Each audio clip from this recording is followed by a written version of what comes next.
YouTube is a great place. It can be such an awesome place for creators to come in, make a name for themselves, to build up a career, and to do something unique and clever and to keep that going. C'est très difficile d'exister sur YouTube quand on est un débutant. C'est très difficile de se repérer dans cette géographie dense parmi toutes ces personnes. On n'est simplement qu'une goutte de pluie au milieu de l'océan. You're a YouTuber. You don't have a job. Je trouve que YouTube a beaucoup changé très vite dans les 2 dernières années, moi je dirais. C'est la télé, c'est devenu la télé, YouTube. Pire que la télé, c'est même pire que de la télé, c'est de la télé sans moyens.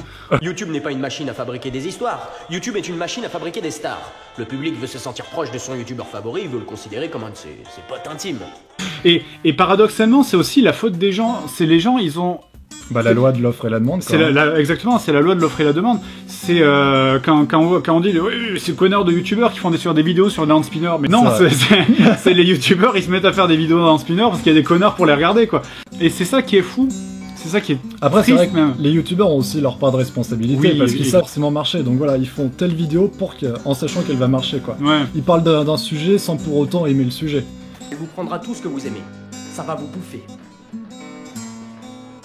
Mais c'est pour ça que vous êtes venu me chercher. C'est par exemple, c'est quoi un truc à la con, mais la fiction sur internet ne marche pas.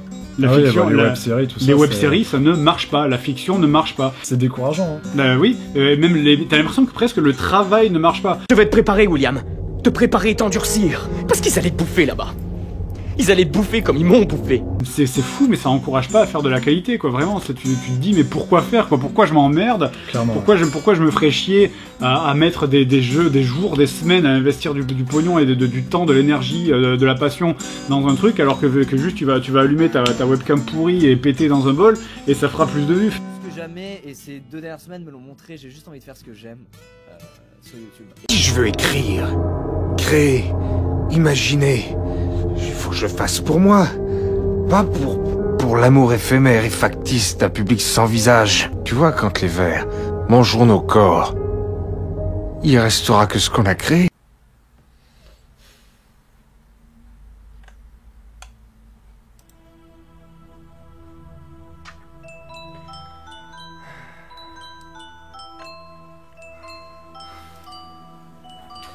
Allez, pourquoi pas. Salut à tous, ici Quentin pour votre bon plaisir et aujourd'hui je vais vous parler de Cosculture. Cosculture est un blog traitant des contenus au sujet de la mode, des arts vivants et de l'histoire. En somme, tout ce qui touche au costume et à ses pratiques.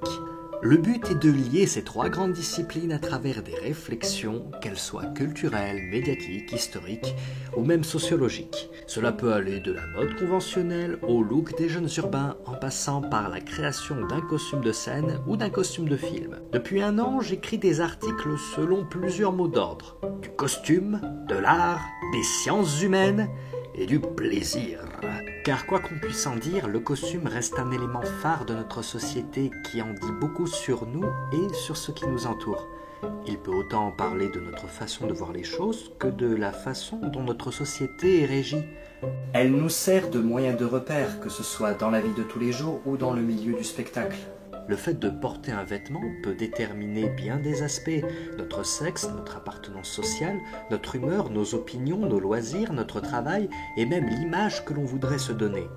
Rien que la mode en elle-même est un vaste système complexe qui englobe plusieurs disciplines à la fois. D'ailleurs, la mode ne concerne pas que le vêtement. Rien que le mot mode vient du latin modus, ce qui signifie manière. Et le terme anglais fashion veut dire tout simplement façon. En somme, la mode est un système qui instaure au fil du temps des manières de faire et des façons de faire. Une attitude, un geste, un choix de mots peut être associé à une mode. Et le costume résulte de ce système. L'image que l'on a de la mode est toujours associée à l'image de la haute couture, avec ses stylistes et ses défilés. Mais il existe également des contre-modes, comme la mode des rues, ou bien des codes de vêtements qui sont appliqués dans d'autres circonstances. Un costume folklorique, par exemple, ça relève de la mode, car ses coupes, ses matières, ses couleurs et ses broderies sont issues d'un système de mode donnant une signification précise à la personne qui le porte.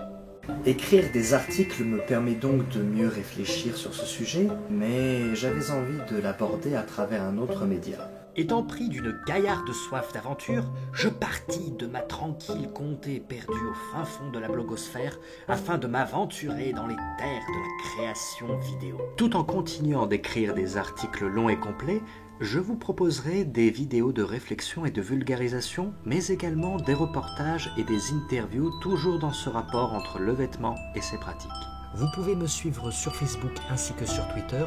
J'y publie ou partage pas mal de posts en rapport avec le sujet du blog, mais également d'autres petits trucs qui me font envie et qui, j'espère, vous feront plaisir à vous.